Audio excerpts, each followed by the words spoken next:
Except I don't have. Okay, it's 7:30, so why don't we get started? This is the Scituate Planning Board of July 23rd, 2015. We have an agenda in front of us. Do we have a motion for it? I move the agenda. Second. All those in favor? Aye. Aye. Okay, so we're going to start out tonight with 13 Ford Place, site plan administrative review. Hello. Gentlemen, could introduce yourself? Thank you. Jeff Delisi from Warrenberger Delisi Harris. Paul Marabito from Ross Engineering Co. And we're here tonight with John O'Keefe and Norma O'Keefe, who are the owners of the property. Paul will give a brief introduction. This property is owned as a business zone, I think it is. Presently, there's a single-family dwelling and a detached garage. Oh, okay. You don't- And we're here on a site plan, I think it's a major site plan review. And Paul will explain briefly what it is. We think it's kind of a simple application. But Paul, you know, I'm happy to answer any questions when he's done. Great. So. Thank you.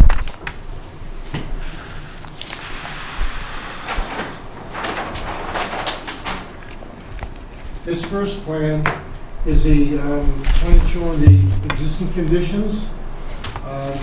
There's an existing single-family home on the parcel with a detached garage to the right side of it, and the driveway coming in from Ford Place is right in front of the garage.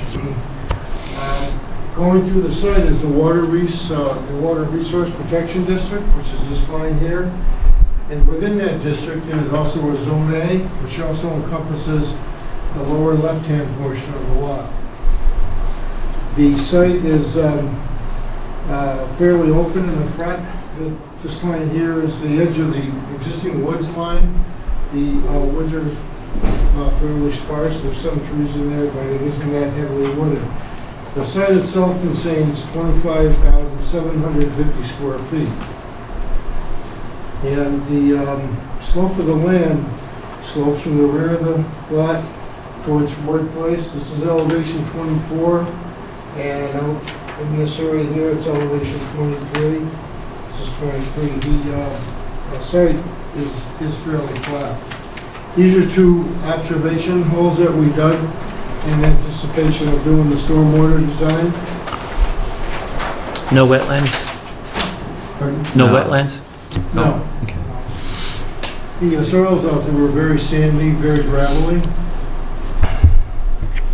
The proposed use, where the zoning district is general business district, the proposed use is to build a series of bays for shops, carpenter, electrician, or plumber, etc.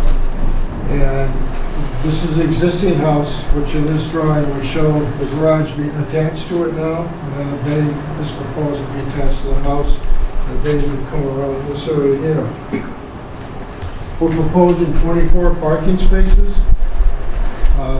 This would be a paved lot for the vehicles to park. This is the area for the proposed dumpster. And around the perimeter of the site, we're going to have a continuous row of arborvitae hedges to shield the site from each of the abutting properties. This property to the west here is a Service Master. This is Northern Oaks landscape yard. And this is a structure to the rear here, which faces them through place.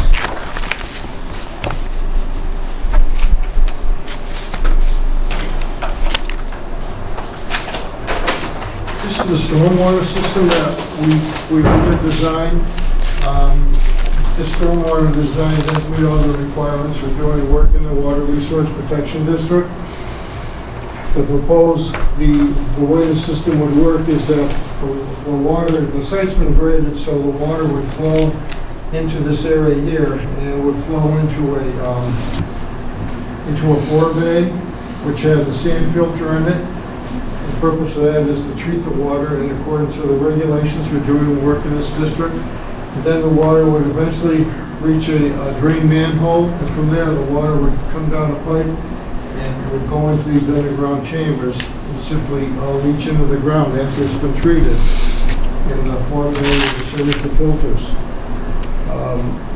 Around the perimeter, in this area here, this is a stone-lined trench, which is wrapped in filter cloth. The purpose of this is to take the roof runoff, which is clean water, and infiltrate it back into the sandy soils.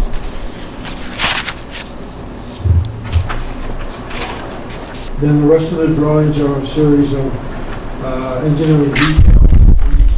We also received review comments from the review engineer, Avery Associates.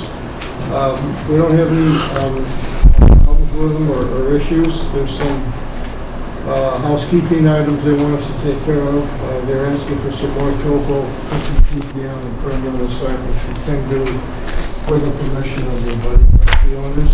And other than that, we don't have any other issues with them, and we feel we can accommodate those issues fairly easy and change the drafting of the plans accordingly and resubmit them to them. So I think with that, in my presentation, answer the questions you may have. Okay, why don't we start with Laura? There were initially a couple of zoning questions about the use here. When you look at the way the plan is laid out, the house is really sitting on top of the unit one of the different business units. So it would have appeared that it was going to be attached. You can't have an attached house with the businesses in this district unless you do it by a special permit as a mixed use. That was my initial thought, and Neil Duggan does agree with that thought. We went back and forth with some email today. However, I sat down with Mr. O'Keefe yesterday, and he expressed that he's willing to give up one of the units that's closest to the house so the garage can be moved over and made more usable. And, possibly some parking would be put where the garage is. That's not, completely, I think, worked out yet. But it would leave a separation between the existing house and the business units. As far as the parking, initially it looked like the parking numbers were based on the parking numbers are based on the industrial use, which isn't allowed in this zoning district, but one other option is for the planning board to establish what the parking should be as all other uses, because it's really not specified in the zoning bylaw. And there's certainly a lot of operations like this around this area where you could see if there are requirements that other towns have and what those requirements are to make sure that that there's enough parking for this. It's a historic house. The house was built in 1850. It's a very attractive older home. The application would have to go through design review because it is a site plan administrative review, and all those go through the design review process. So hopefully there would be some way to make the business units look somewhat compatible with the house.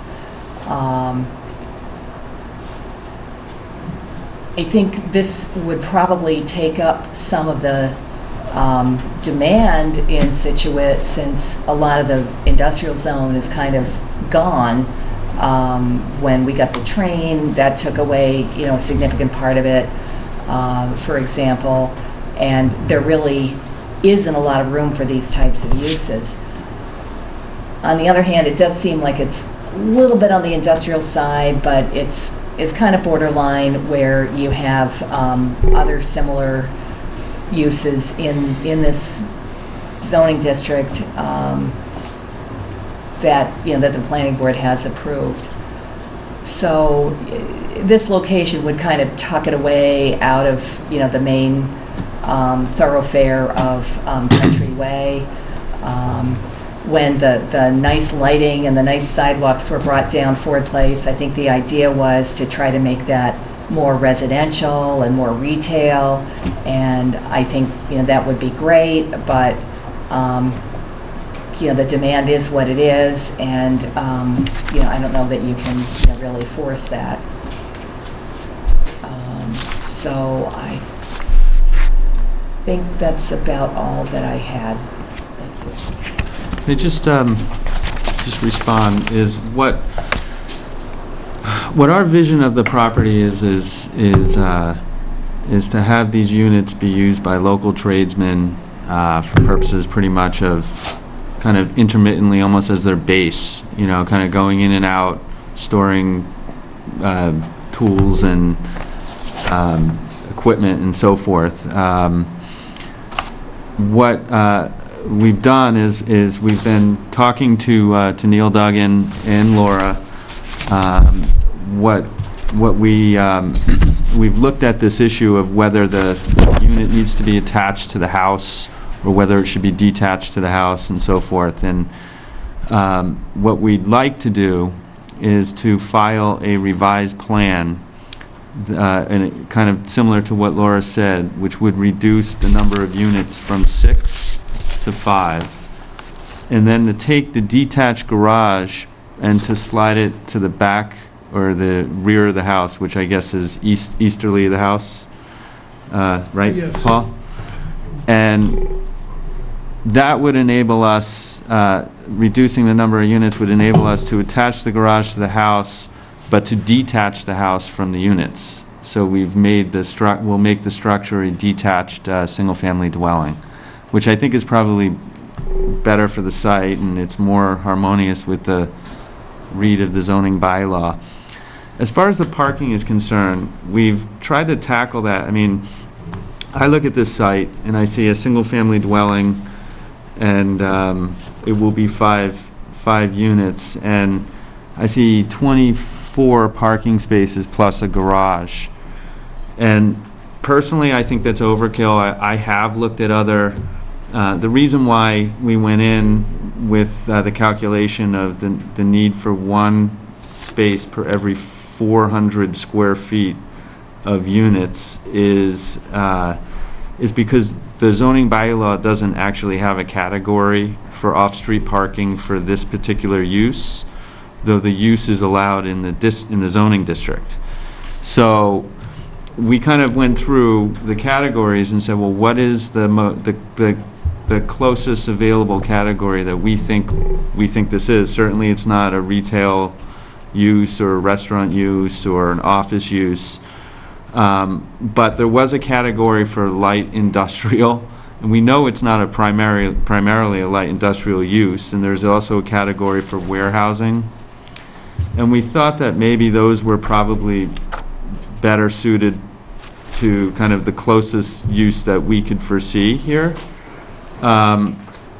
And of course, there's the other category of uses, which is anything that the planning board deems appropriate pretty much. And I actually think, looking at the other towns, Cohasset, Hingham, Norwell were the towns that I looked at. None of them had this use as well in their off-street parking calculations. One of them had one spot for every employee for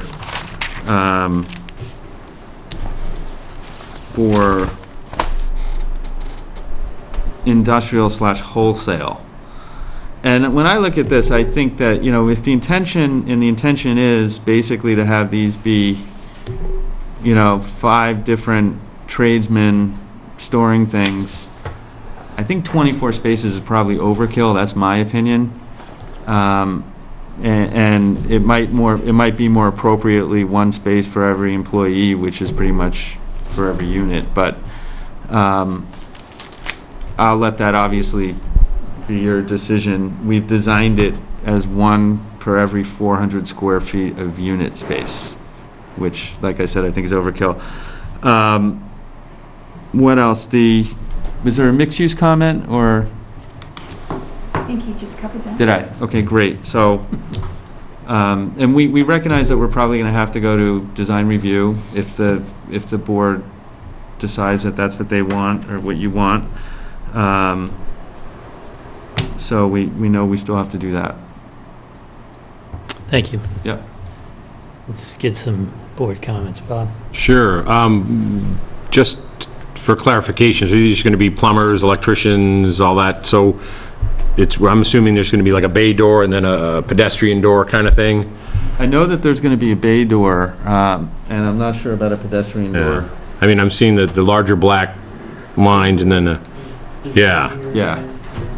So it's, to get the van in and out, get the stuff in and out, keep it in and out of the weather. And my only thought there was, quickly, is, when is that a parking spot and when is it a driveway? Right. But again, if they're not going to be there all day, I understand that. So it's obviously, if that's, bay one is the plumber's bay, his employees aren't going to park right in front of the bay where they've got to get the truck in or out. So they'd be over along that far. That's all I wanted to understand is these are that type of unit, trucks in and out, things like that. Okay. Yeah, and that kind of goes to the point of the parking spaces too. I think, like for instance, I think units adjacent to unit 6, for instance, I was looking at this and thinking, you got 3 spaces here, these are 10, 11, and 12, and even though it's not likely that these are really going to be used, I mean, if you think about Dana Richards' spot, it's pretty much empty all the time, and it's a very similar use. But the board might think that it's more appropriate to get rid of these spaces to allow for, because you have the corner of the building here. We designed it as best we could for the parking that we thought was most analogous, but I actually think that we might have some flexibility there if the board desires. Especially for tradesmen doing, like you said, they're there in the morning and they're there in the late afternoon. Yeah. That was my only concern, and obviously you've addressed the unit 1 and the house issue, so that's, sounds like that'll work. Yeah. Oh, and since we're getting rid of 1 unit, we're also getting rid of 1,200 square feet of necessary parking, so that gives you flexibility there as well. Would it, making unit 1 that much smaller, I don't know how much smaller you'd need to make it to get it away from the house footprint, but, then it would be maybe, I don't know, somebody with a smaller need. I'm just throwing it out there. Well, you looked at this, and Right. I think we were just going to get rid of it altogether. Okay. Yeah. I spoke to John as well in the proposal on the revised plan, would be to take the garage and attach it to the back of the house here, which means unit 1 would be gone in its entirety. Okay. And then there would be a space between the house and Unit 2. Unit 2. Is Unit 2 attached to the garage? No, it would not be. Would not be. It would be detached. There would be that space. You didn't mean parking space. You meant physical space. My turn? Bill? Yeah, I guess I'd like to hear what Pat has to say. If you don't mind. Sure. Pat Brennan with Avery Engineers. I did review the plan, as Mr. Marabito had mentioned. Sent a letter to the board dated July 2nd, a number of comments. Many of those comments, based on what I'm hearing, the revised plan will go away. So I'm not even going to talk about those at this point. A couple of things that I just want to point out, particularly with the drainage. The way that the drainage is shown right now is at least on the post-development drainage plan, they show the front portions of the roofs going to the parking lot and the rear portion to that trench that he discussed. I had a couple of suggestions with that and a comment at first. First is, if these are metal buildings, metal roofs, the roofs have to be coated. You can't have a copper or galvanized roof go straight into a crushed stone trench because it's contaminated runoff. It takes the metals off the roof with it. So my first suggestion is that those roofs have to be coated or not be metal. The second suggestion is that right now I believe they don't show any piping in that crushed stone trench. I believe it might be better to actually run a pipe through the trench and have downspouts go into that pipe with an overflow at the surface, so that you get the water directly in the pipe. It doesn't go overland at all at that point, except for when that trench gets surcharged and then overflow at the surface. Similarly, with the runoff off the front of the roofs going across the parking lot over to the floor bay over here, because if it's not a metal roof, it's considered clean water, there's no reason for it to go through the treatment train. They could pipe that directly into the subsurface chambers for infiltration. And one of the benefits that I see to that is, in the winter, you have the runoff coming off the roof and going across the parking lot, it's going to cause an icing problem. So you get rid of that much more runoff off the paved surface. So that was one of the The water sheet, does it sheet across it or down, top to bottom, or side to side? The way that it's graded is it all sheets across the parking lot. There's I believe it's a 50-foot weir right here where it falls 18 inches. The forebay comes up to this point, so this is grass forebay in here. And then this is the sand filter, so it drops 18 inches. It runs along this way and then gets it into the sand filter. It goes through that sand filter into a pipe down below, which then goes into that manhole, into the subsurface. You can see it better if you wanted, you flip it, yeah, Pat, yeah. There you go. Yeah, so another one of my suggestions was, because you have an 18-inch drop going down into that grassed area, maybe just a 6-inch or foot-wide crushed stone along the bottom of that wall, because the grass isn't going to grow if you have water dropping onto it all the time, so you have gutters on your house. So my suggestion would be just a small 6-inch to a foot wide, so that allows the grass to grow and it keeps the water from washing that out.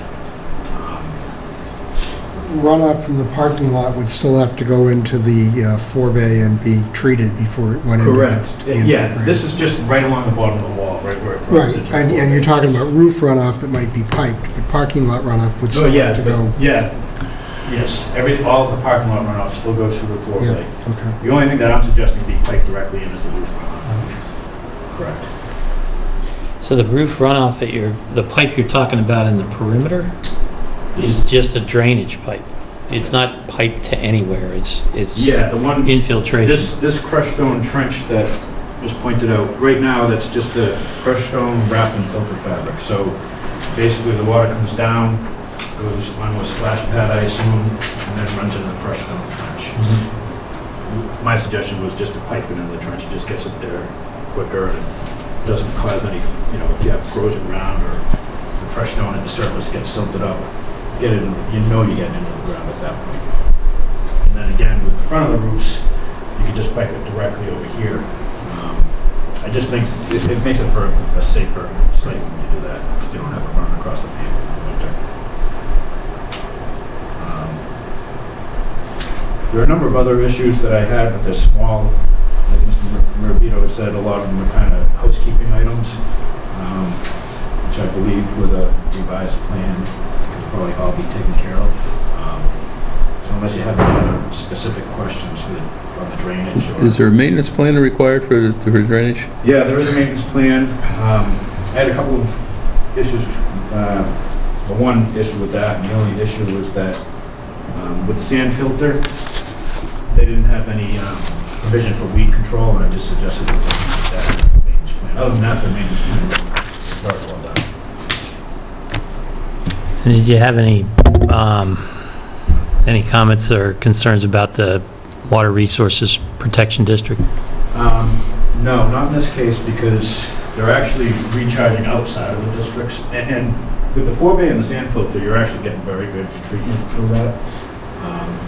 And the way the site's designed is everything up to and including the 100-year storm is being infiltrated. Everything's going back in the ground. You're not getting any runoff escaping the site anywhere. So it's designed, to really promote groundwater recharge.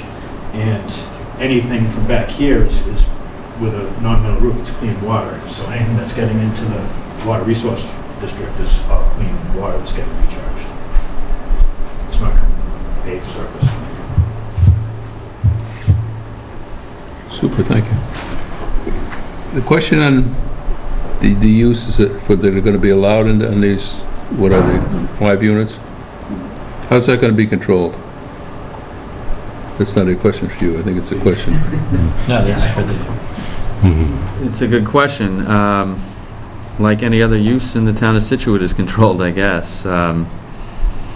If there's, the building permit, well, in order to get the building permit, we're constrained by what is on the site plan, right? So Neil would be issuing a building permit for this particular use. If the use is somehow different, if it's brought to his attention, I guess he I has think the there's certain authority. uses in the I Water think it's- Resources District that aren't allowed though, right? Yes, So yes. we need to make So sure. you're talking about the hazardous materials Yep. and so forth? Yeah. Painting. That's what I'm getting at. Yeah.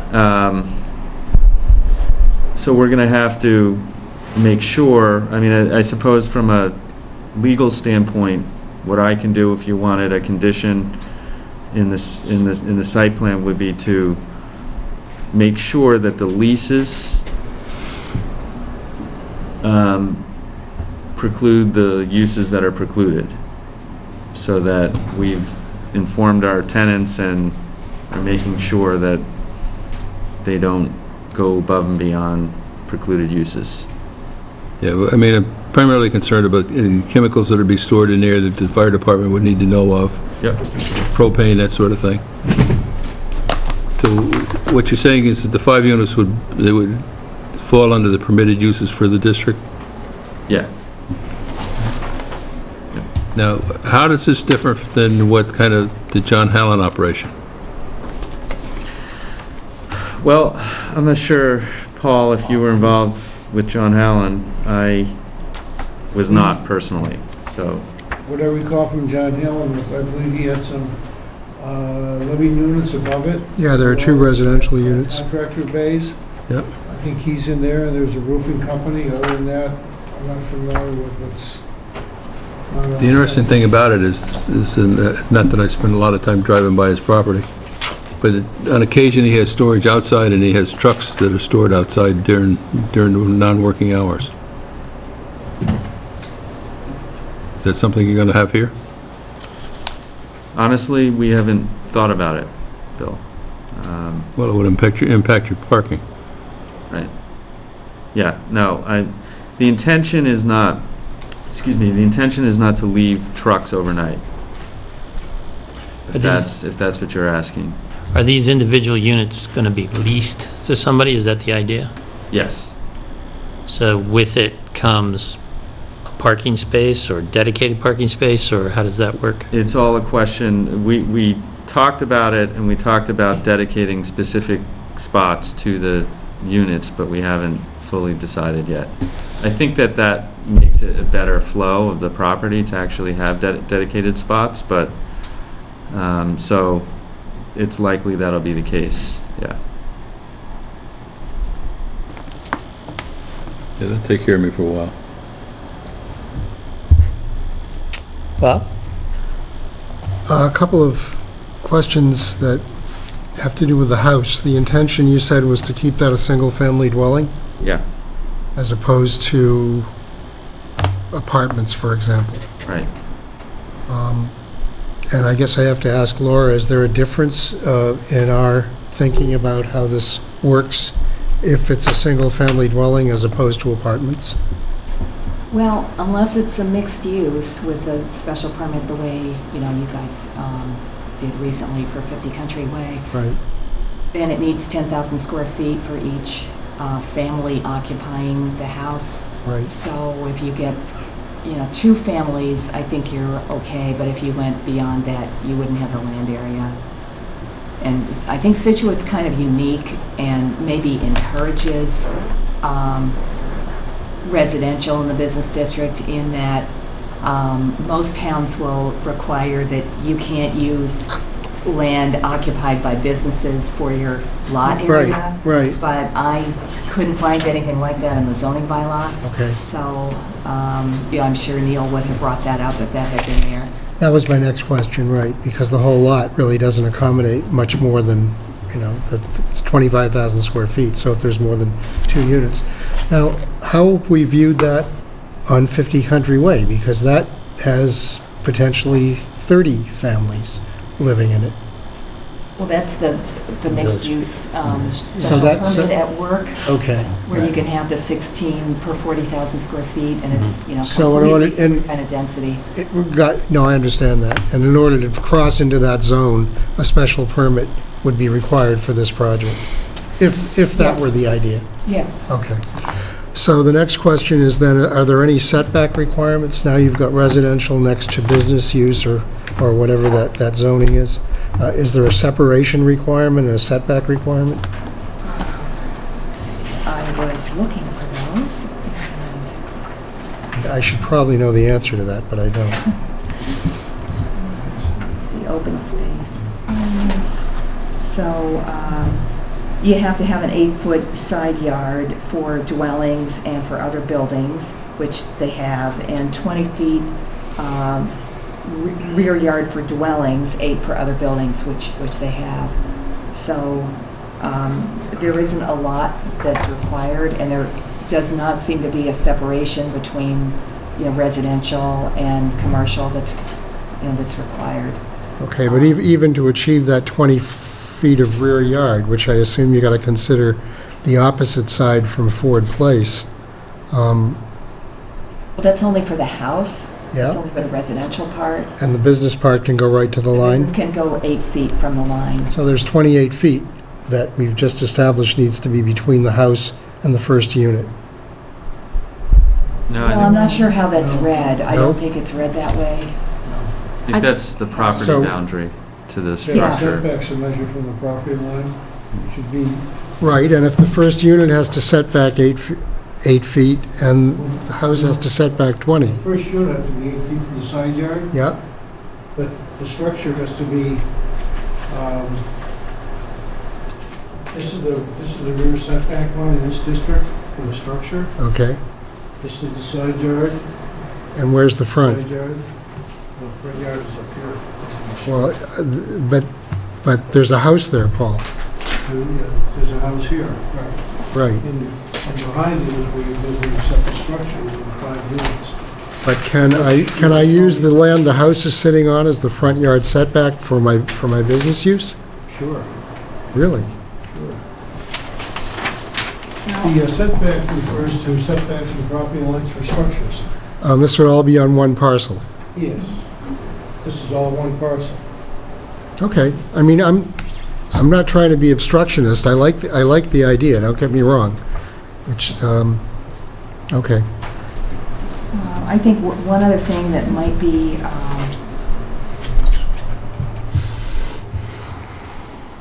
Applicable is, I don't know what you consider your requirement for a front yard setback. If you're going with the average, if you're going with 30 feet. I'm just wondering if this is non-conforming for front setback. Well, we Well, haven't, the house is, yeah. That's what I mean. nothing whether is going you any can closer expand to it the this way. house. Yeah, so we didn't look at that because we didn't anticipate it to be really an issue because, Because you're not, You you're don't not need it. changing You're it. not Yeah, changing we the don't- lot. Right, yeah. no, yeah, I get that. It's a pre-existing non-conforming. yeah. It would certainly make the case that it's intensifying the use. I mean, the other way to look at it, even if But- the house wasn't there, we could use the average setback Right, but of the buildings within 200 feet. A lot of those buildings are closer to the street than 30. That's less of a concern to me, honestly, than the fact is you're using that land in 2 different ways. One to site the house, and the other is a setback from your business use. It just seems counterintuitive that that should be allowable.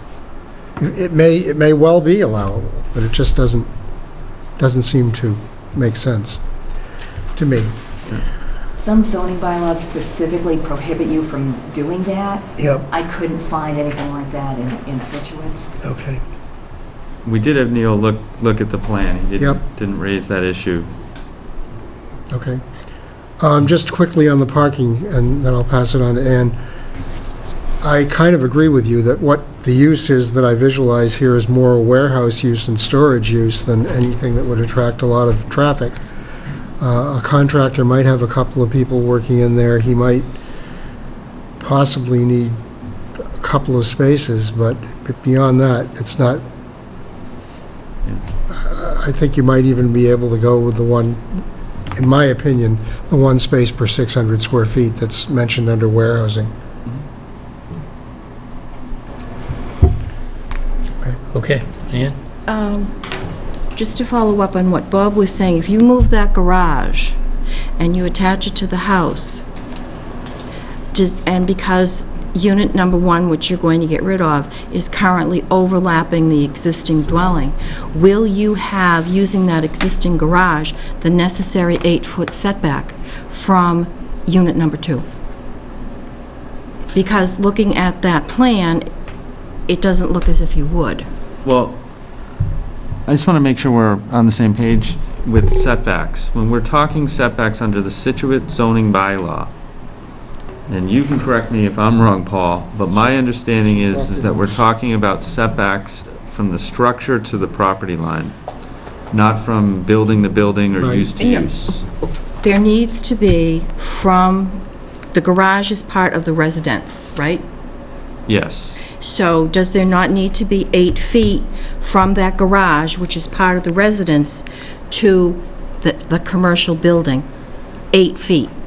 To the commercial building, no. Yes. No. No? No, because what I've just heard is that the property line is the perimeter of this whole site. I understand. So everything is measured from the perimeter, not from each other, if you see what I'm saying. How much space will there be from Unit 2 to the garage? Are they going to be right next to each other? No, I'd say said they you'd were have to gonna be walk, attached, yeah. you'd have to walk between them at Well, least. maybe- And the building code would tell you, I think, that you need at least 5 feet, or you're going to need a fire separation wall at the exterior of the commercial, of the business. Why don't commercial we use. let them, they're going to have to redo this anyway. Why don't we let them come Fine. back and show us how it's going to work? But I understand what you're saying, is even though there might not be provision in the zoning bylaw, we'll take a look at that. I don't know if we could get 8 feet or not, but I think that's what you're saying is the preferable distance if we're able to achieve that. Well, my concern also is this lot, this 25,000 square foot lot, aesthetically is being absolutely maximized to the nth degree, which I know under our zoning bylaws you are allowed to do. I will feel more comfortable when you come in with what these buildings are going to look like vis-a-vis roofs, height, all that type of thing, because as you know, after this last storm, or this last winter, flat roofs just don't quite make it in the snow that we had. And you could be looking at a tremendous amount of damage. Secondly, where do you plan to store all of the snow that you will have to remove? I mean, I think that has to be part of, we did it with 50 Country Way, they had to have a plan for snow removal. And I think under the circumstances, you might need to have one too. I mean, you have maxed out this property. Well, the good news is if we need less parking spaces, we might be able to accommodate a snow removal plan. Okay, so maybe if the board can give us a sense as to whether it believes that it's a 1 space per 300, one space per 400, 1 space per 600, or 1 space per employee, that could change the dynamic of how much of the site we maximize and how we use things like snow removal and so forth. And will there be some time, you have the arborvitae going partially down because you have the entrance to the parking lot. If you're going to move the garage, can there be a little bit more landscaping so that, as you pointed out, this will be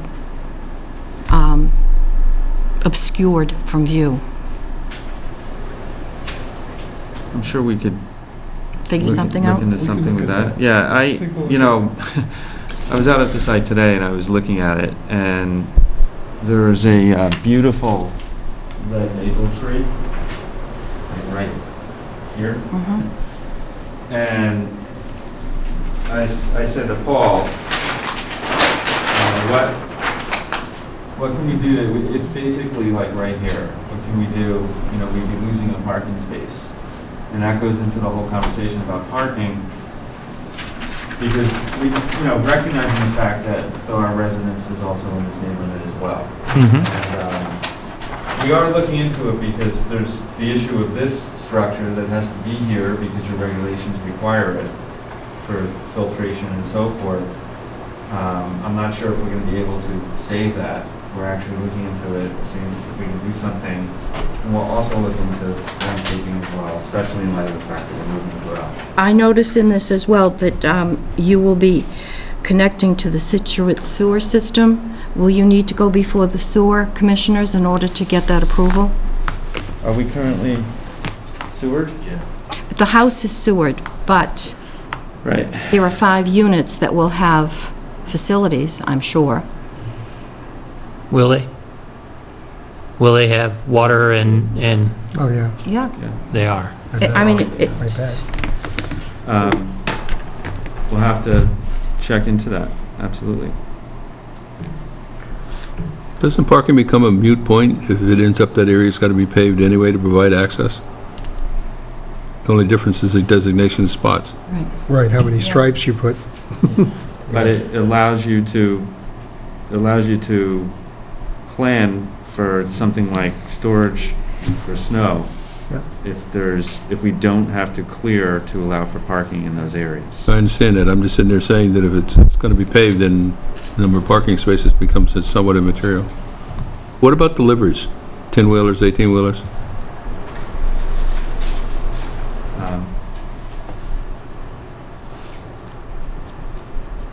I don't Maybe think that even- we're anticipating. maybe an 10 occasional oil truck. wheelers on this property, right? Be tough to turn around. It's going You to know, be Tough to get in there. It's kind tough of to get down to interesting. Ford Kind of Place interesting you should say that in an because 18-wheeler period. one of the things that Neil and I looked at was frontage. We talked about setback requirements and so forth, and frontage, as you know from your time, I'm sure on the zoning board, is a safety issue, an access issue. And frontage in the general business district, I think is only, the requirement is only 65 feet, 60 feet. So we have 100 and, over 100 feet, right? 108. So for access purposes, I think, especially being that the garage is going to be relocated to provide for a better flow, it's probably a safer situation, but we're not expecting to have the use of the property have to accommodate vehicles of that size. That's not what the intended use is. Have you talked to the fire chief? Pardon? Talked to the fire chief? Did you talk to the fire chief? No. Goes on our list. Yeah, I would suggest you may want to do that. Yeah. A couple of things. One is to make sure there's a hydrant, and I'm not sure where the hydrant is. But you need that, but you also need access, because I think he was very specific in terms of what he was looking for at 50 Country Way. Okay. But I think you also need to take a look at the flow for deliveries, because you're going to still get some trucks that are going to be coming in there. And if you're going to warehouse the stuff, then it's going to come in on a delivery basis. and they'll come in on 18-wheelers, believe me, they will. No can't matter how control- little is in the truck. Right, but they will come in on 18-wheelers. That's what they do with the Um, mulch company. It's just 8:15 now, and we have another hearing scheduled for 8:15. I haven't asked if there's anybody here and from the public who has anything they would like to say, so if 13 Tristine Road could wait for a minute, if there's anybody in the public who wants to say anything? Okay, nothing there. I think we're at a stopping point. It sounds like you have a lot of work to do. I do have if 13 Tristine Road will give me 5 more minutes, I do have a few things that I'd just like to make sure you address as well. One was the water and sewer question, so I think you have that already. What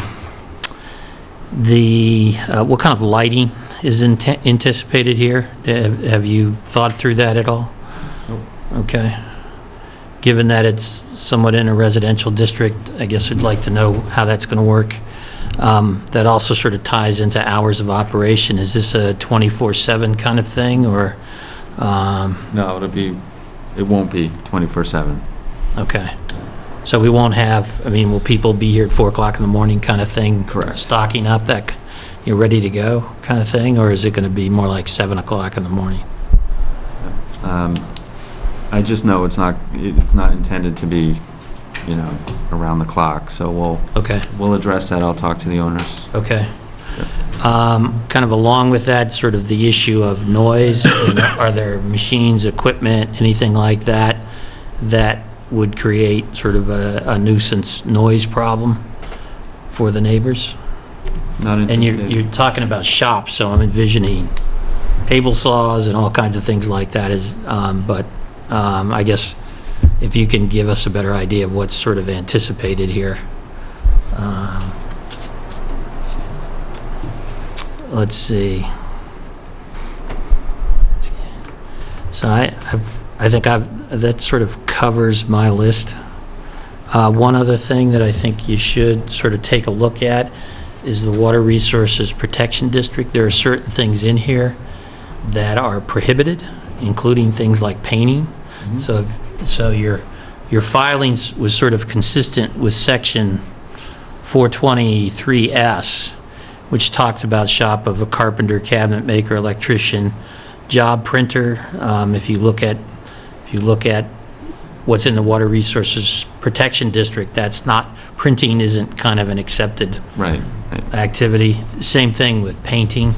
So I think you just need to think about what kind of uses could be there versus what can't be there, particularly as it applies to the Water Resources Protection District. That kind of goes to Bill's point. Yes, Well, I think that's yeah. what Bill was getting at too, so. And they will be going before design review? It sounds like it, yeah. You're headed to, have you talked to the design review committee? No? It sounds like that's the next step. Should we submit plans to them and set up a meeting, or? Yeah, well, you have to redo the plans, right? So I would suggest you do that.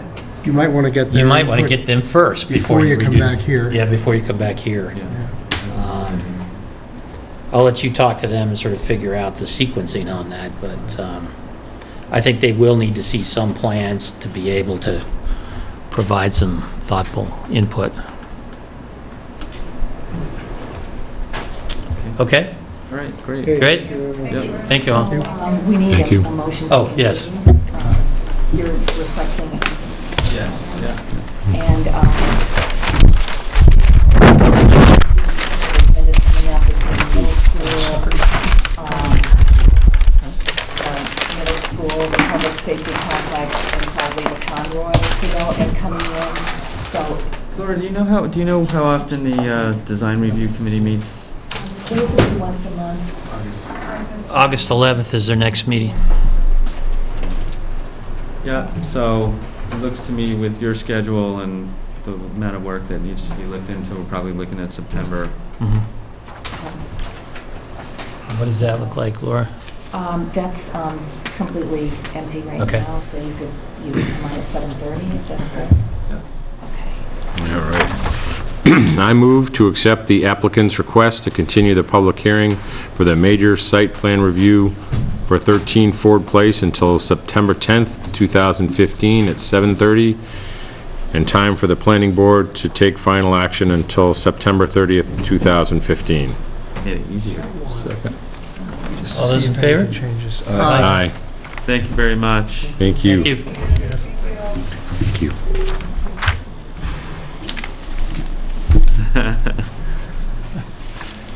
Okay. I think I did that right. Thank you. Accessory dwelling permit for that out, 13 Richard. Tristine Road.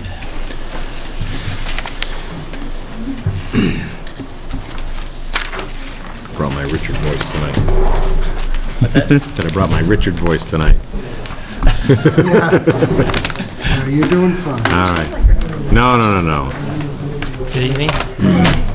Thank you for your patience. Of course. I think this is perfect. Yeah. Will you identify who's here, and then we'll give you the floor and tell us what you're planning to do here. Sure. I'm Jessica, and this is my husband, Daniel. So we're the homeowners at 13 Tristing Road. And I'm Carrie Murray. I'm the architect that's helping them. Okay.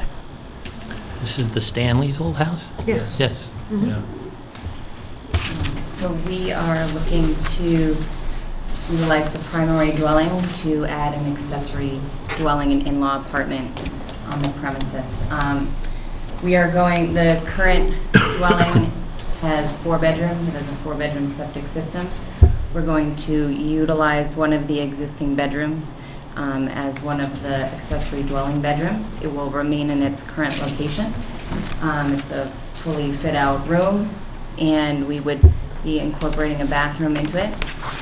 They currently have a garage that is attached, and we would be utilizing the second floor space of the garage.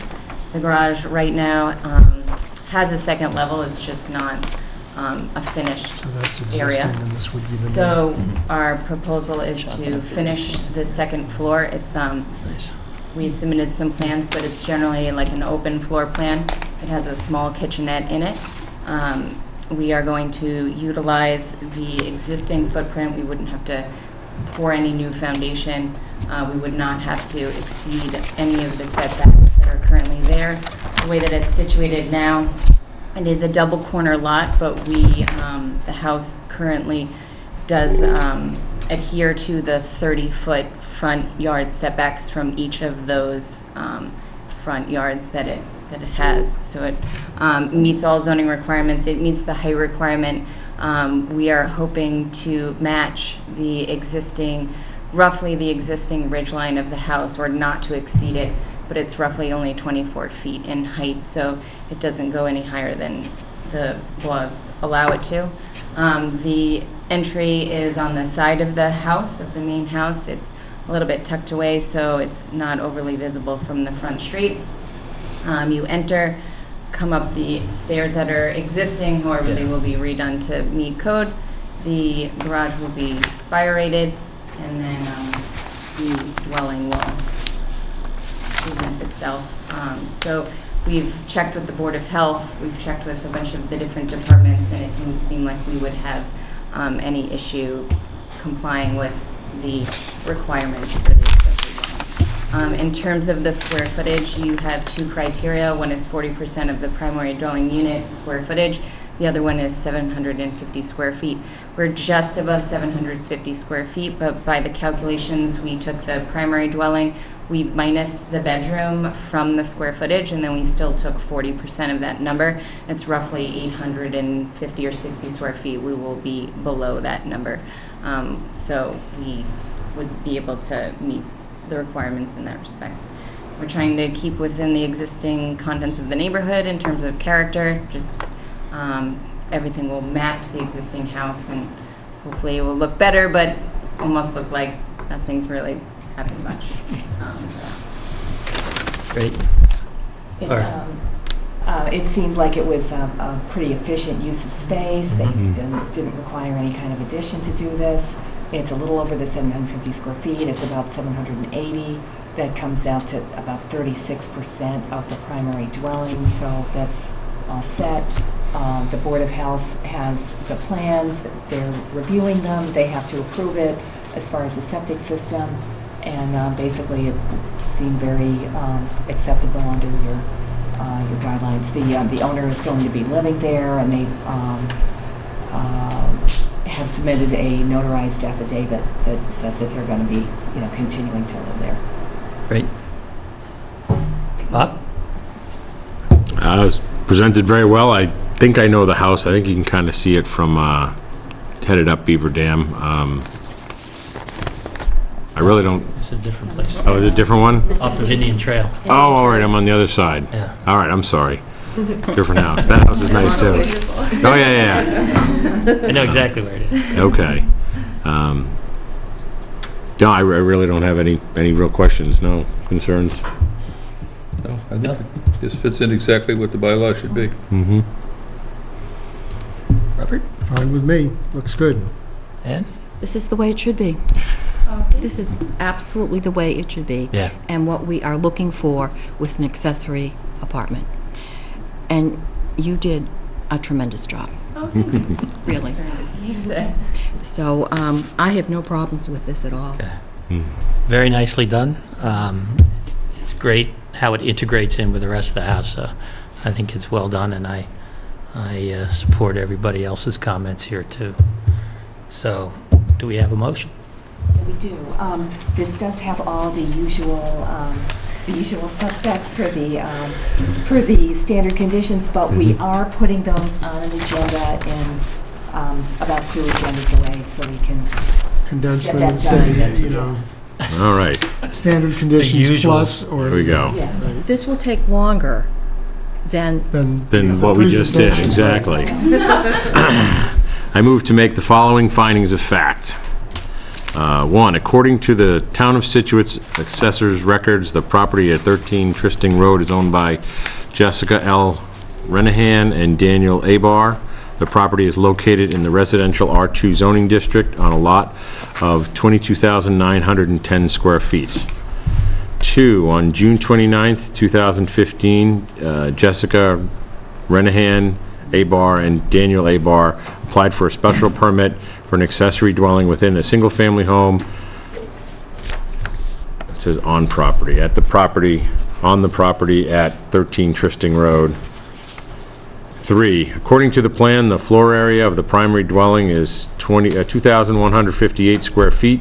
The floor area of the accessory dwelling is shown on the plan dated June 29th, 2015, is approximately 780 square feet.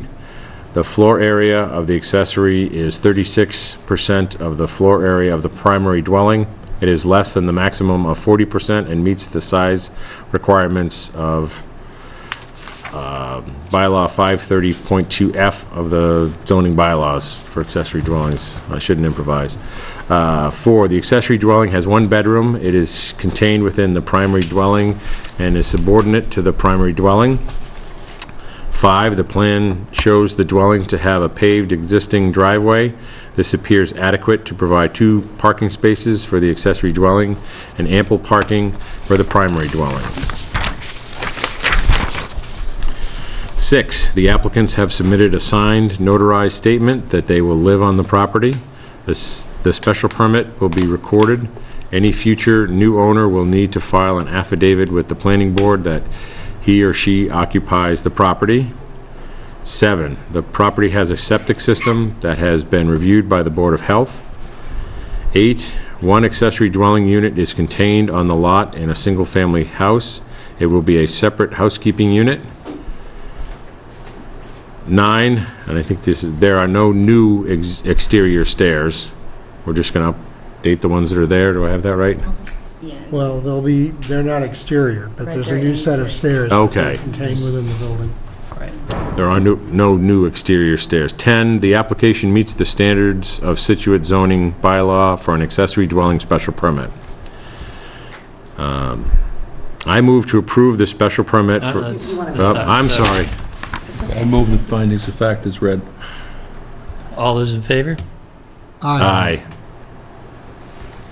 All right. Now you can do it. Now I do the motion. I move to approve the special permit for an accessory dwelling at 13 Tristing Road with the following conditions.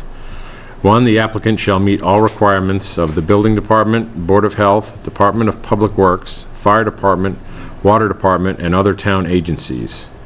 2, except for any changes necessary to meet these conditions, any construction shall conform to the plans entitled A-Bar House Accessory Dwelling, 13 Tristing Road, Scituate, Mass. 02066 by Kerry Murray Design Studios, dated June 29th, 2015, sheets A0.00, site plan A0.01, existing floor plans, A2.01, plan and elevations, and A2.02, second floor plan and proposed renderings of the A-Bar House accessory dwelling dated June 2015. 3, the property at 13 Tristing Road, 13 Trysting Road shall contain a maximum of 2 dwelling units, the primary dwelling and the accessory dwelling as proposed. The footprint, number of bedrooms, and/or square footage of the accessory dwelling shall not be increased without prior approval of the planning board. The number of bedrooms in the accessory dwelling is limited to 1 in the location and size indicated on the floor plan submitted with the application and attached to this decision. 4, the owner shall reside on the property as long as it contains an accessory dwelling unit. An accessory dwelling special permit certification of ownership and occupancy from any new owner shall be completed at the closing of the sale of the house and a copy provided to the planning board within 7 days. Number 5, the planning board will require an on-site inspection for conformance to the approved plans and these conditions prior to a certificate of occupancy being issued for the accessory dwelling. 6, no on-street parking shall be permitted at any time. 7, this special permit shall be void if it is not recorded at the Registry of Deeds within 90 days of the date of filing with the town clerk. The owner shall provide proof of this recording to the planning board. 8, this special permit shall lapse within 2 years from the date of its issuance unless substantial use or construction has commenced prior to that time in accordance with Massachusetts General Law, Chapter 40A, Section 9. 9, the planning board reserves the right to review compliance with this special permit at any time.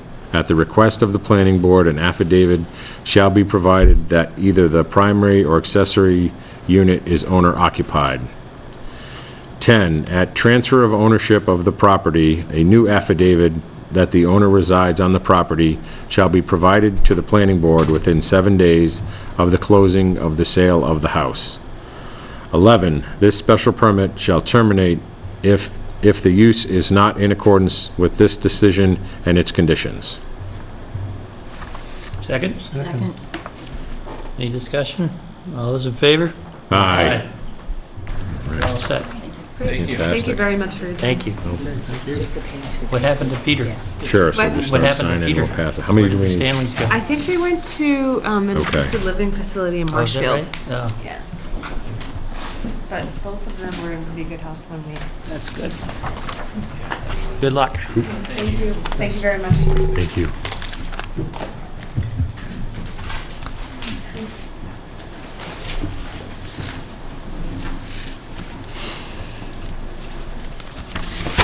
Oh, the sign.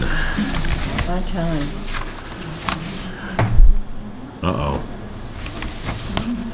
Oh, what? I don't know. We're on time, I'm worried. We're behind, I'm worried. Okay, Not worried. moving on. 56 New Driftway. All right. You're back. Welcome. Just give us your name and, Steve Wyman from Okay. Planning Management. thank you. I'm the property manager of the building. You all have, We The did. latest. We did.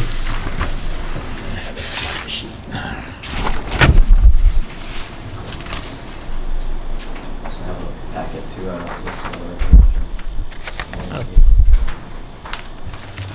and lighting. Oh, thank you. Pass that down as well. Sorry. There we go for that. All right.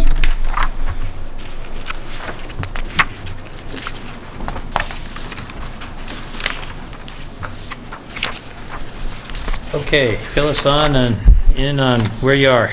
So, I went to the design review committee, to get some ideas from them and work with them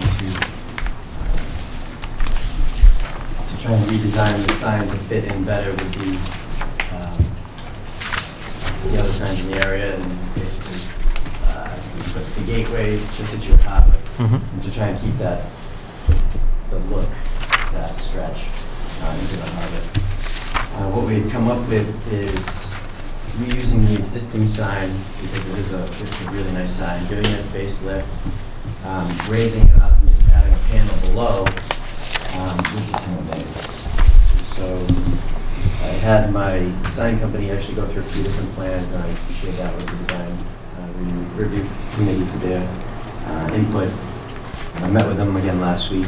They had just a couple of slight changes, which we've taken care of on the plan in that packet there.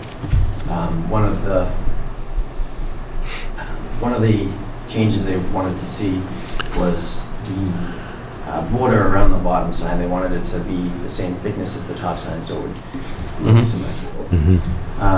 Also, I had the white lines, the white horizontal lines between the slats removed.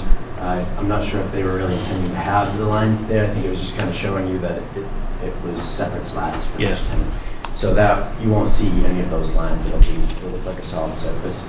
But these are separate slats, is that what those are? Yeah, they will be separate slats, right? They can be changed out if a tenant moves out, tenant moves in. And the last was just to, the Harbor Medical Associates looked too bold, almost as a second repeat of the building name. But the Harbor Medical Associates is the first floor tenant. And the Harbor Medical Building is the actual name of the building, named after that tenant, actually. So they get primary billing? Is that it? They're the anchor tenants. So. Yep. So it was negotiated before we actually purchased the property. So I've also included in the package there what we're thinking for the lighting. It's just going to be a smaller fixture, probably about the same size as what's there now. It'll be an LED type fixture, low maintenance. That's this one here? That's correct. Yep. And there's a couple spec sheets on it. I'm looking to get a light that's a warmer light, so it's not a bright white. Not a blue light? alien Yep. standing, Very nice. And where will that light, Right in the exact same location that you see it now on the original sign. So there's two posts on the ground now on either side. We're just going to literally remove. so it lights them on both sides? Correct. Okay. And I also asked my landscaper to provide some plantings that he'd be considering for that area, which is on the last page. So those are some of his ideas on what we could do in that area. To try and keep it low level, blue color. Yeah, the hydrangeas will work with the blue and the sign. Nice looking. Great. Comments?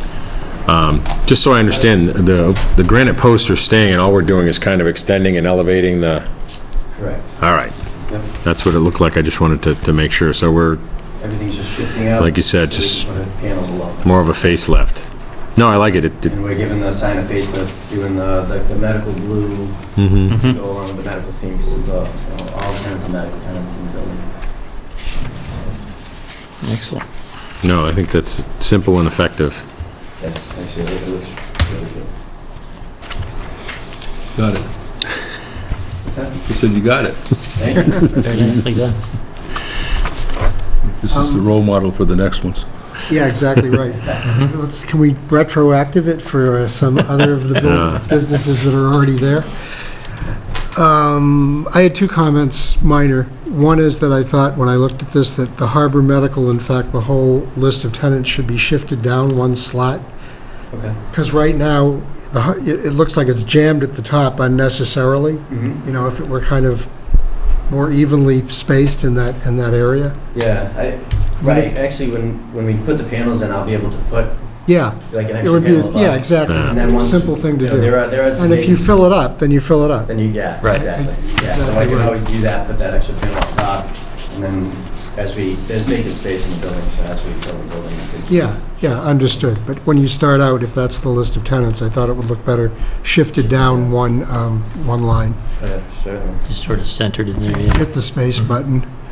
The other is a really kind of off-the-wall comment, but ask your landscaper, endless summer hydrangeas do not do well in full sun.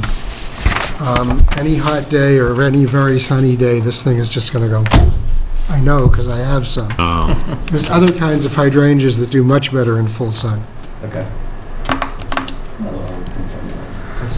Excellent. Ann? Good job. This is what Yeah, we're really- and it's a good job. Good job. I mean, this is really, you're reusing what you already had, you're augmenting it, you're right on. Thank you very much. Thank you. Yeah, I would echo those sentiments, and we appreciate you spending the time to I'm work happy. through it with the design review committee. One question for you, are some of these, are these bushes coming out? Those would come. The high ones, right? Correct. Yeah. Yep. Yeah, that's part of what sort of blocks everything off anyway, even though you're going to raise the Harbor Medical sign. So, Yeah, I'm thinking of a whole revamp of that area. how does the old Harbor Medical sign attach to the new panel? They're using it's a 1.5 by 1.5 by 1/4 inch wall aluminum tube. It'll be painted to match. Oh, that's what these are right Yeah, here? on either On the side. side. It'll Okay. just extend up on both sides of the sign. Gotcha. Try and Great. blend it in. So it's not- It looks good to me. Mm-hmm. Do we have a motion? Are the, Oh, do you have questions? I'm sorry. This is really Karen's question, because is there going to be some ongoing maintenance for the landscaping? So it looks, it looks nice Yes. and continues. Yep, we have a maintenance program, a landscape maintenance program in place. There's not a ton of grass to cut at the property, but they do come out they do initial cleanup, and they come out 5 or 6 times throughout the season, and then they do the fall cleanup. I'm actually going to have them go around and do some cleanup around the edges, some more between the properties, just to get some of the brush and the grass. So, but yep, we will maintain a full landscaping contract. Great. Great. I think everybody will really appreciate the dry stuff. Oh, yeah. It needs a little revision too, so it's good. Great. All right.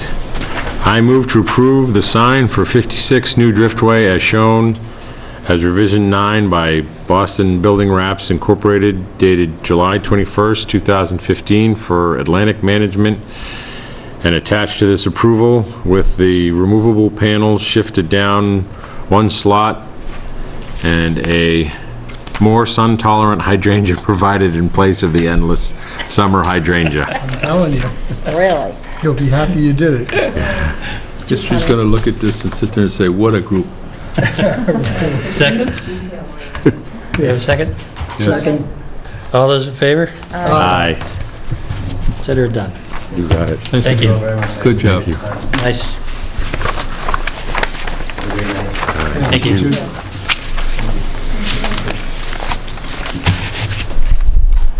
Okay, right on time. Lot releases, White Ash Farm.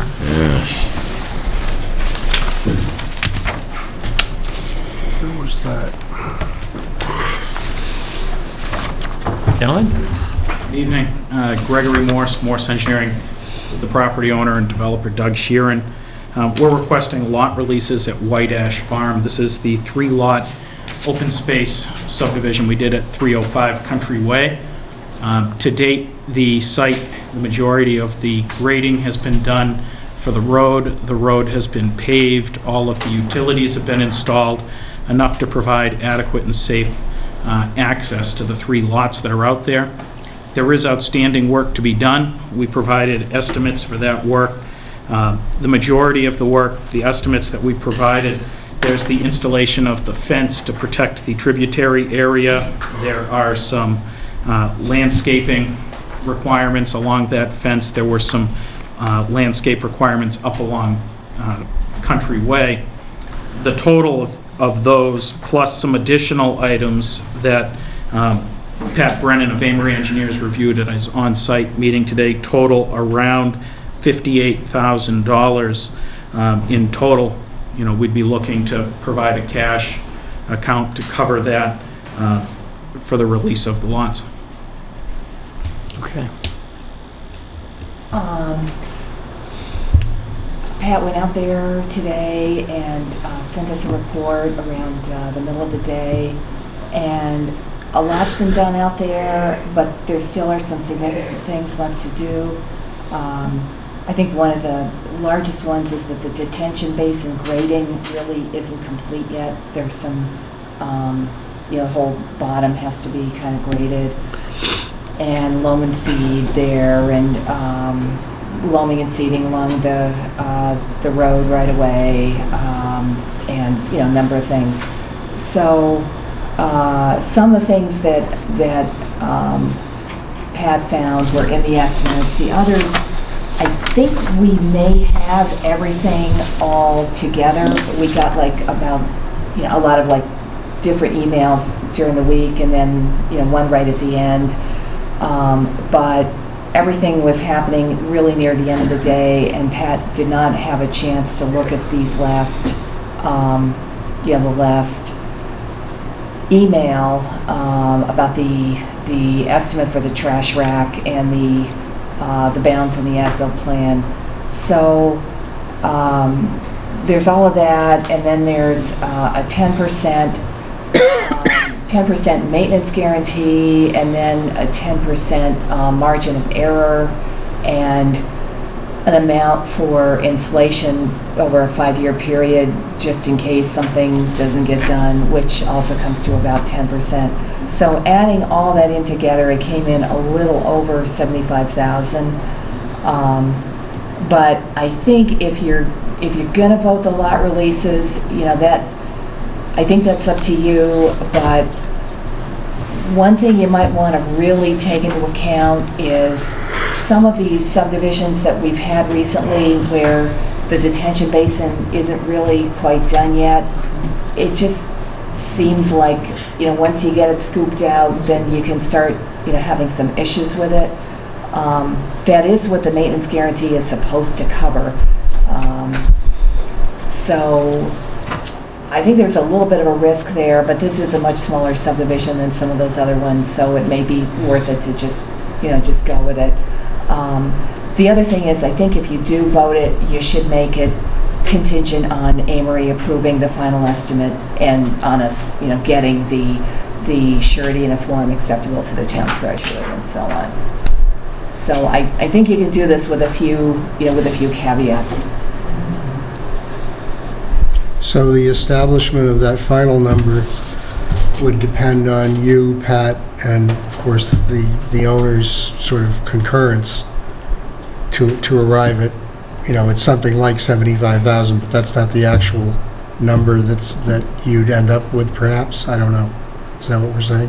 Well, the owner and Greg have provided their estimates, so I think it would just be, I think we have to kind of put our faith in Pat to review this and, be reasonable about it, which I think he is. Yeah. So, that's one way to do it and get it done so that he So can... we don't have to come back and do this at the... We don't have to come back and do it again, Right. and Doug can get everything in order that he needs. So is the 75,000 number a number that you can work with? Yeah, our number being right around 60, and then you add in a couple 10% maintenance, 10% inflation, et cetera. If that's what the number is, that's what it is, I think. I plan on finishing by the end of September, actually everything.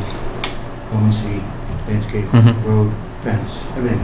Are you going to build the other two houses, or are you going to sell the lots? No, I am going to build, but not that way. Okay. But everything will be established in terms of ground cover and, the sedimentation and runoff and all of that will be dealt with. The landscaper wants to wait till September. Yeah, obviously for putting grass down. But the fence, the road, unfinish the road. Okay, a couple Okay. questions. Yeah. I guess on the as-built, we got a pipe that was... Yes, I made that correction. How did that happen? The catch basin and the drain manhole are side by side, and the line just went to the wrong. Catch basin to catch basin, should have went catch basin to manhole. I made that revision. I have a revised as-built that shows that. You got a copy of Pat's report? I did, I received it this afternoon. Yeah.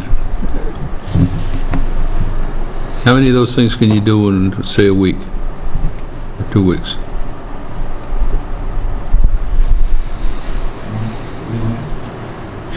how many of these things could be done in a week? I mean, there's still a lot of activity out there. I mean, at the front of that lot, the town's Let using. me offer a thought before you give me an answer. Yeah, go ahead. This thing is designed right to the wall.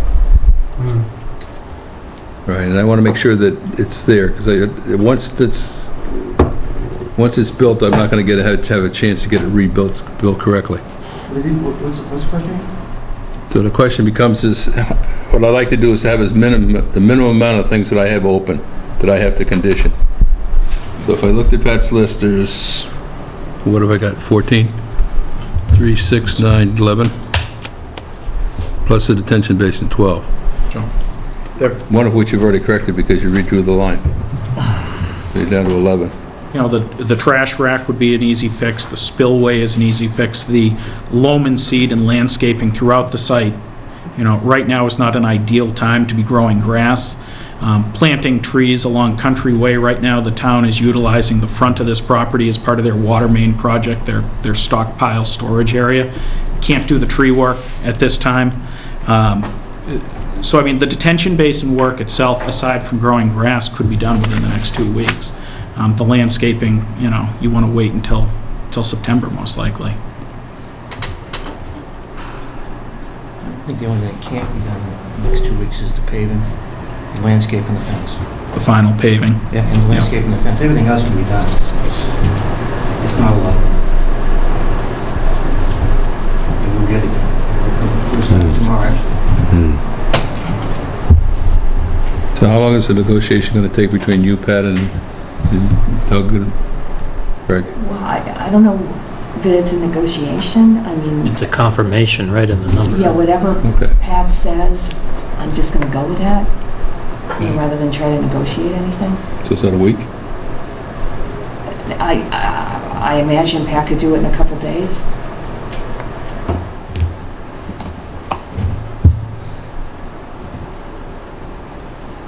What are you thinking? I'm just thinking if I come back up and I release the lots, the difference between releasing lots now and coming back up and getting the confirmation, is that what we decided it was? Yeah. Right, and getting all of these things done that would cut down the list would be 2 weeks. I don't need the other 2 lots released. I'm not building on those for a year. So you're just looking for one lot release? Well, house itself. That's.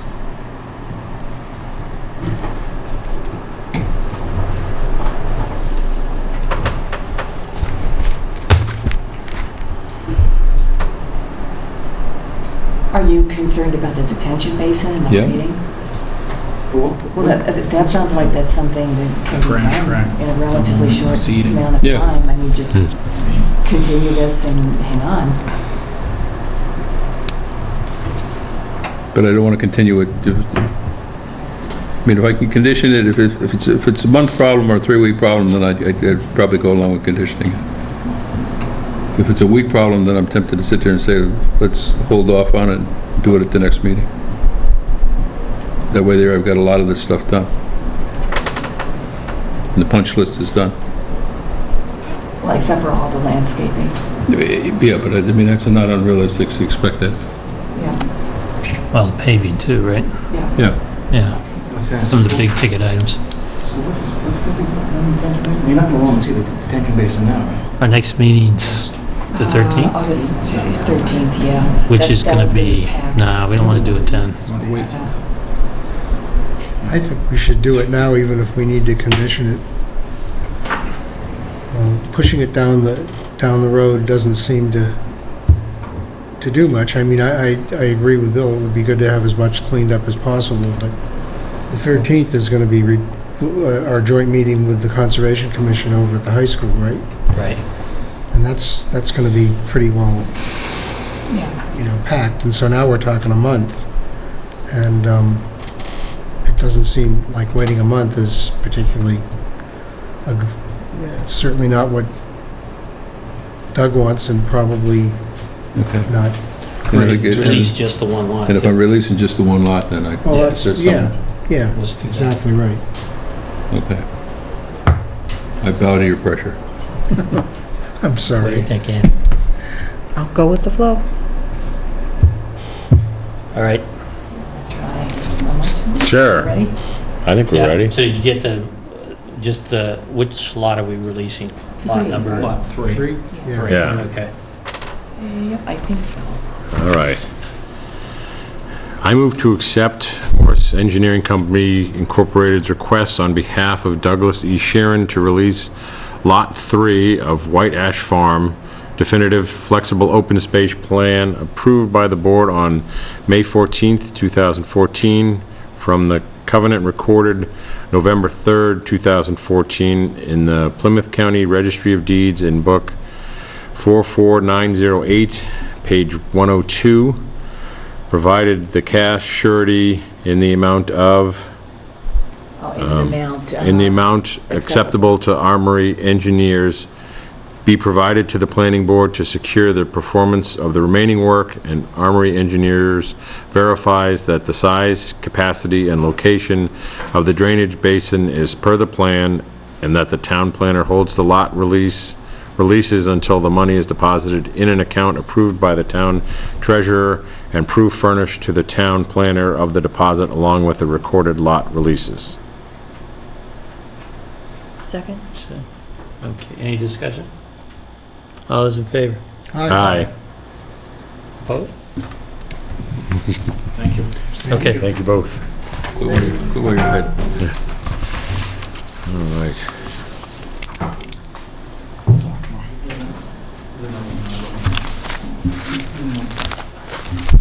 So that one did say that Amory has to verify that the detention basin is located. Yes. according to the plan.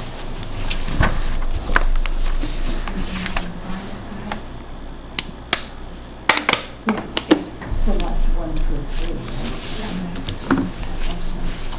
Will they accept it for the, We only released lot 3. yeah. Do you think? That would be great. Do you think we can get the registry to accept White Ash? Okay. All set? Okay. Okay. Old business, new business, et cetera. Form A for 22 Titchener Court. Would we want to take this out of order since Karen's not in the room to do minutes? Okay. And I guess we Titchener Court. can't do that Very anyway. interesting road. She's got to be there for the rest of the stuff, too. Okay. Is it all right to do this without Karen taking notes? Sure, yeah. Laura's going to take notes. Oh, yeah. There you go. I'm flying over here. It's never happened before. Yeah. I'm all shook Look, up. we're right on schedule. Let's keep it going. Good evening again. For the record, Gregory Morse, Morse Engineering. This is a Form A plan for property located at 22 Tickner Court. The applicant is Alma Morrison, the property owner. There's an existing dwelling right here. Tickner Court is at the bottom of the plan. What we're proposing is a 2-lot subdivision. Lot 1, the existing house, is left on 22,497 square feet. This is in the R3 zone requiring 10,000, so it complies with the land area requirement. It's left with 171 feet of frontage. It complies with the frontage requirement. Lot 2 was permitted by the Zoning Board of Appeals as a 50-foot frontage lot. It has 50.05 feet of frontage on Tickner Court and has more than 2 times the upland area. This has 37,122 square feet. The requirement would have been for 20,000 square feet as a minimum. All upland area, again, on both lots.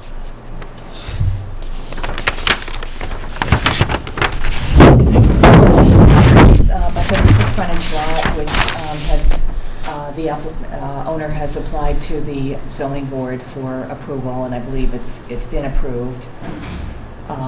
It has been approved? Yeah. So okay. And what typically happens with these types of plans is that our office holds on to the Mylar until we get proof that the ZBA's decision has been recorded. So we can't, we don't have a Form A plan out there that's signed, that's, not really based on on all the necessary approvals for the frontage. But where it does have over 100 feet for the main lot and then 50 feet for the second lot, double the lot size, Tickner Court is a public road. It's about 15, 16 feet wide. Not the greatest shape, but it's paved. And there's been other development on it recently. I don't see any problem with endorsing the plan. Okay. Any questions from the board? So all we're endorsing is really division of property, dimensions. Really just The access format. and frontage.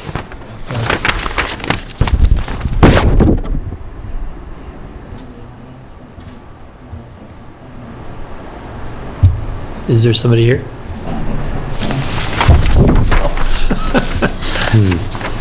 Are you here for this particular event? Yes, I'm Janet D'Angelo. I live on 2 Harbor View Road, and I am the abutter behind this property. Okay. So, and I did attend the meeting, the zoning board meeting. I did see the stipulations that we covered from that meeting. We don't have those here. I don't think the decision has been issued yet. Okay, so I guess I was a little confused when you said it had been approved. I think that they were still waiting for some additional information. Oh, so they haven't voted on it then? It was? The zoning board was closed. They voted to approve the project with conditions. Typically, their conditions are that the lot can't be further divided, that be recorded at the Registry of Deeds as a condition of the approval. We haven't gotten the written decision of the Zoning Board of Appeals yet, hence why Laura said you would hold on to the Form A plan. But those were the only stipulations that I'm aware of, that the lot can't be further divided. And did you have others? Well, I think they mentioned something about subject to wetlands plan, no further subdivision. They discussed a plan of a septic system, making sure that all the land was upland, and there are Okay. Well, I think the idea was we would hold the release of this until we actually got the written decision from the Zoning Board of Appeals, correct? And proof that it's been recorded. And that it's been recorded, yeah. Any other questions? Would this have access to Porter Road or no? Well, that's would be another concern. I don't think that on the map that's showing, the town map does not show that it's Porter Road. Is it a paper road or? It's called on the town maps. It's called a right-of-way. It sits on my property.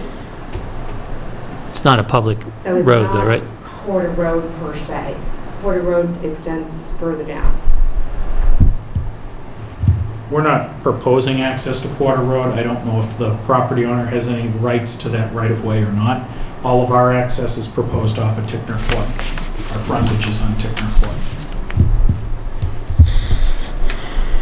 I think that the lot doesn't have enough frontage on Porter Road, to use that as access. No.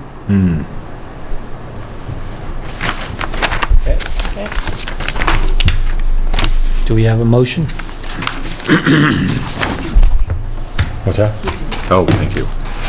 I move to endorse, as approval under the subdivision control law not required, a plan of land in Scituate, Mass. Showing a division of parcels 45-2-39 and 45-2-40-22 Tickner Court, prepared by Morse Engineering Company Incorporated for Alma Morrison, dated June 24th, 2015, with revisions through July 20th, 2015, as the division of a tract of land shown is not a subdivision because every lot shown on the plan has frontage on at least the distance presently required by the Scituate zoning bylaw on the public way of Tickner Court Road. When the 50-foot frontage special permit When the 50-foot frontage special permit approved by the ZBA is recorded, the plan shall be held in escrow by the town planner until proof of the recording of the ZBA special permit is furnished. Second. All those in favor? Aye. Thank you. Is Lot 1 fully compliant? Yes, It looks, it's 2 times the upland area and 170 feet of frontage. I mean, the existing house. The existing house, yeah. Yeah. It's, you know where the Ravens are? oh yeah, no, it's got, Yeah, 34 feet from Yeah. the Right. Okay. lot line. Runs I up. don't know, 140 feet, I don't, well, doesn't mean Accounting, there'd be do no you have any wet. accounting tonight? Something else. Bills to pay. No. No. And Harborview, that Stephen is the likes his one side that notes. runs at the top of the hill. No. Take that All right. forward. I move that we pay Chesia Consulting The ocean. the sum of $237.20. In there. Behind Tick. Also, Chesia Consulting Services for $375. Right, that's not, And Horsley Witten Group, the amount of $2,800. What was that one for? This one was for review of conceptual design plans and letter preparation. Let me see. I don't know, what exactly was that for? Seaside at Scituate. Oh, where's that? Right, it's probably right in front of me. It's on there, it might just be on here, which Oh, is, okay. there was a pre-application meeting, which I believe has already been paid for. And then, I was gonna mention this in my town planner report, but they were asked to provide, some opinion about the stormwater regulations to Toll Brothers. Oh, this is what that's for? And this is what that's for. Uh-huh.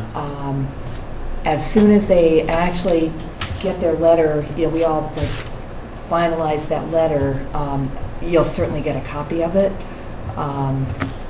They know that they haven't been before the planning board yet, so they don't have, like your interpretation of that stormwater bylaw. But they asked, Toll Brothers had asked them to do some preliminary work on that. And Pat Gallivan, Sean McCarthy, the town engineer, and I all kind of gave some input into that letter also. So, And is the 2,800, is that monies that were contributed by Toll Brothers? oh, that's strictly from Toll Brothers. Okay. And then Chesia did, let's see, engineering peer review for 35 Dreamworld and construction observation services for the Glen. Okay. All those in favor? Aye. Start signing. Those need a couple signatures. I was also gonna give a little can I do my little update? Oh, certainly. Sorry. You can. So,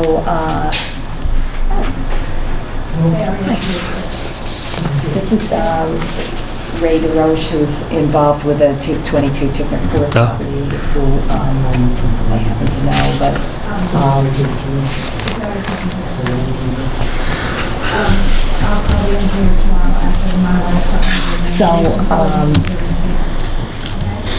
anyway, 214 Clap Road, I talked to Tricia about whether or not she would, let town council, take a crack at it. Her opinion of it was that the town really didn't have any role in that dispute over those sediment basins, so she didn't think it was important for town council to get involved at this point. So, so that's where things stand with that. So let me ask you a question about that. So we've had 2 separate parties come in claiming 2 separate things. The important thing to us is that the system functions as it was designed. So at this point, we have no say in that dispute unless and until somebody changes that design and it doesn't function the way it was Right. designed to function. Right. So if the owner of the property removes the silting basins or whatever they are on his property, that changes the design.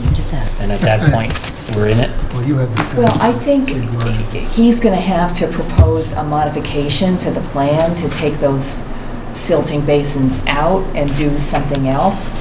And in the subdivision regulations, it says he has to go through all the drainage work and like basically a whole new filing. When you say he, who are you talking about? Well, he, Fern Properties, Okay, I'm talking about the owner of, who owner. supposedly owns it and just says, this is my property, I'm changing it. well, if he gets some kind of order to have those things removed or whatever, whatever happens there, I think there's still going to have to be a modification to that plan. Before he can act.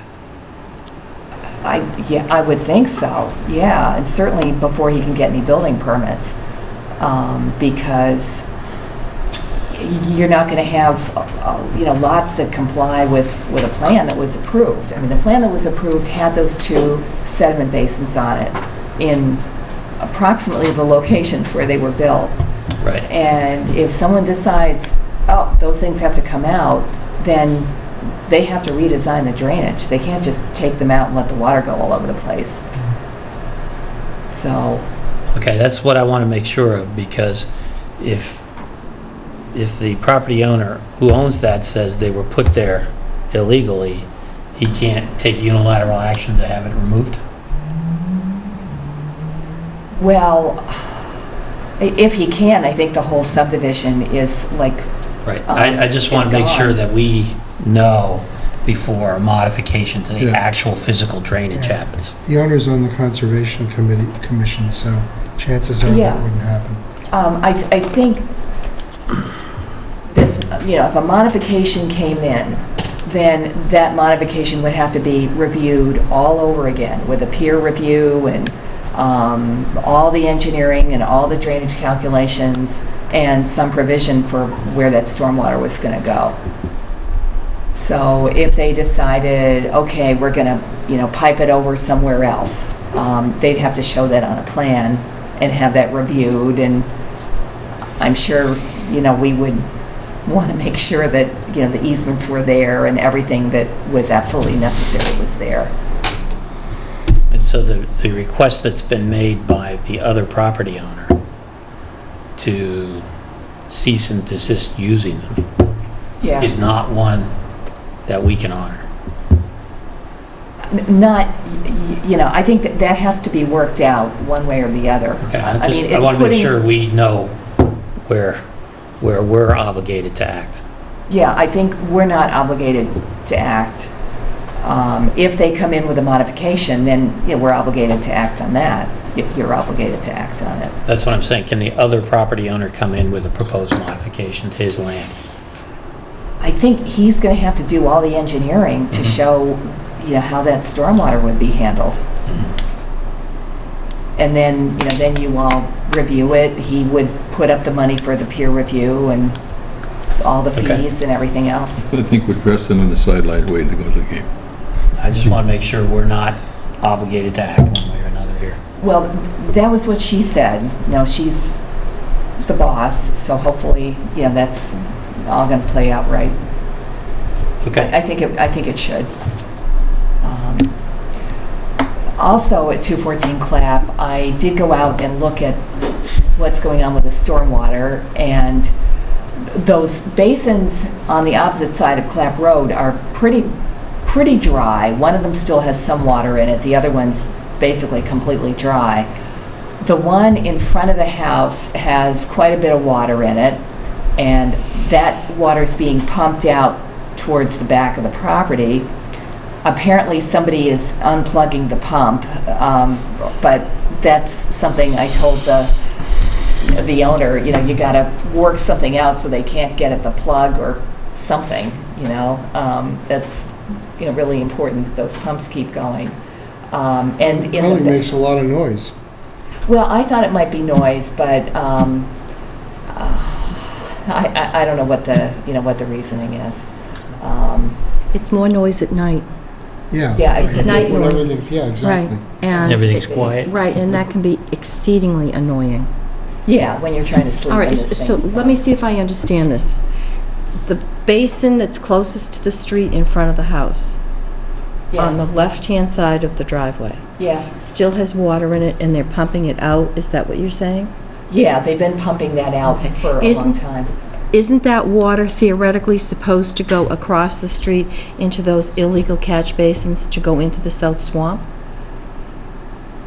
I think there's been too much water in there But if the... because the outlets, Hardly makes the sense. inverts are up too high. They're too high.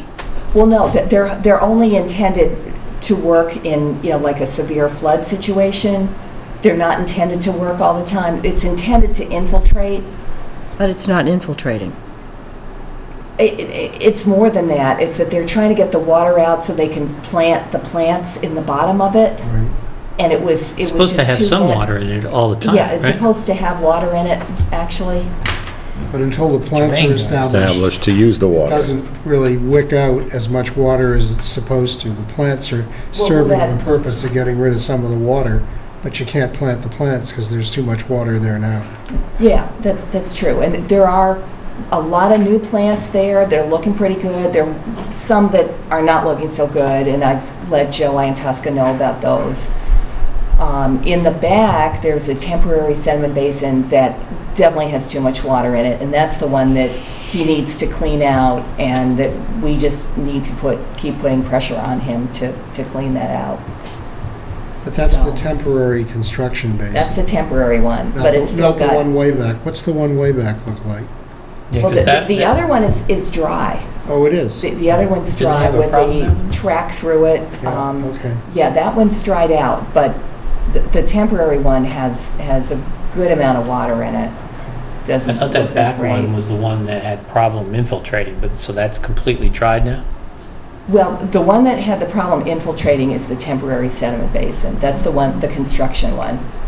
No? No. That's not right. It's both of them. Well, the Yeah, other one is dry. Right, but The they other one's pump that completely dry. They pump that dry in May, and then they have to wait for it to totally dry out to go in and do the testing. right, See you if got to they do can- some testing. See what the Okay, well, I'm cycles are. talking about the one with the water, which is the temporary sediment one. Right. Right. There's too much water in that one, and they're also having problems getting that one to Where are they going to pump infiltrate. that to? I don't know. So anyway, Downhill. Yeah, right. we're working on all of them. It'll all be just in process. Jesus. We're working on all of them, and we're continuing to try to monitor what's going on out there. And But if that other one's dry, then they should be able to get the testing done now, right? For the one that's, the second one, the permanent basin that's dry? Because they should be able to get So they should be everything doing that planted now. and get that one done. 'Cause they thought it it- may have to dry out a little bit more, but Okay. anyway. And then on the public safety building, the peer review was up in the air for a while, whether it would be reviewed by DPW, since it's a town building, or whether we would use a peer review engineer. And between DPW being very loaded down with a lot of different projects, and I think the peer review kind of gives a set of new eyes on the project from outside, so I think that's always a good thing to do. We reached kind of a compromise, which is that Merrill Associates will do the review, but Tricia wants to cap it at $2,500 to spend on the review. So that means that they'll do a report, but there probably won't be the money to have them come to the planning board meeting. That's the joint planning board Concom meeting. So that's where that stands right now. What happened with the whole public safety project was that it came in way over budget, and it had to Million, be yeah. cut back. So there's very little money to spare there, and So is the site design going to change such that the Merrill review is going to be outdated, or? They haven't started the Superseded? review yet, Okay. so we haven't, spent money on that. We had one meeting with a consulting engineer out at the site, with the applicant's engineer, with Mitch Engineering out at the site, and, I sent an email to Josh from Merrill and said, we just can't have a whole lot of conversation on this because we don't have the money for it. We got to just do the engineering review and, and that's it. Have they figured out the septic system? I don't know the answer to that. I believe it's going to be on the opposite side of Manlot. And that's private property. No, the town owns that. Town the parcel town? over there, Yeah, the town owns that. So those are those. Now, on the middle school, that's coming in on August 13th. That's the one with, that we know we're definitely having the joint meeting with the Concom. That one, the peer review is really up in the air on that. I don't know, how that's going to play out. But we sent a letter to the school committee, and hopefully everything will kind of fall into place on that. So. And all this review will be done before August 13th? Hopefully, if we get everybody on board. Yeah, so I think that's where we're at. Okay. We have some minutes to approve. Yeah, we do. So,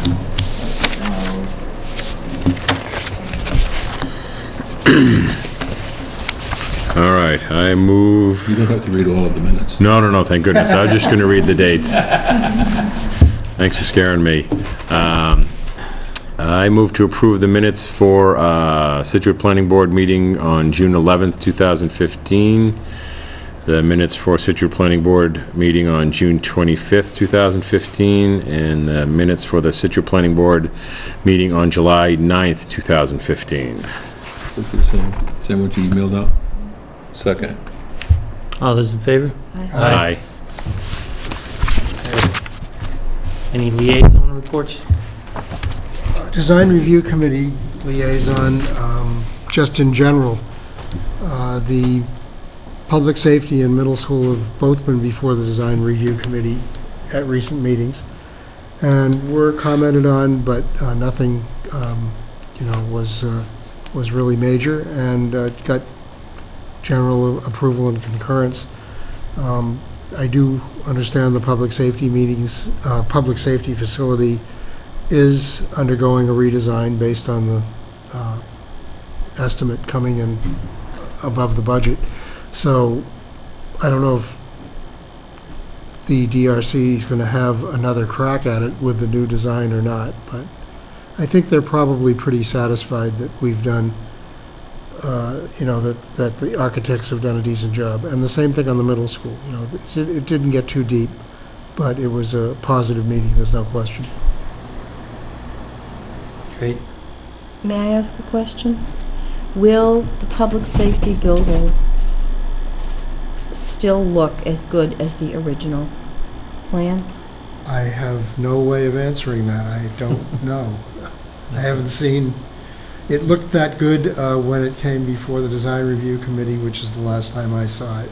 That's before they decided they needed to cut back. Yeah, right. So I honestly, I don't know anything, Ann, about what is being cut or what's being, looked at in terms of reducing the cost. That is truly unfortunate. We're just going to have to see. Thank you. Anything else? So I have Bob's motion. Second. All those in favor? Aye. We're adjourned.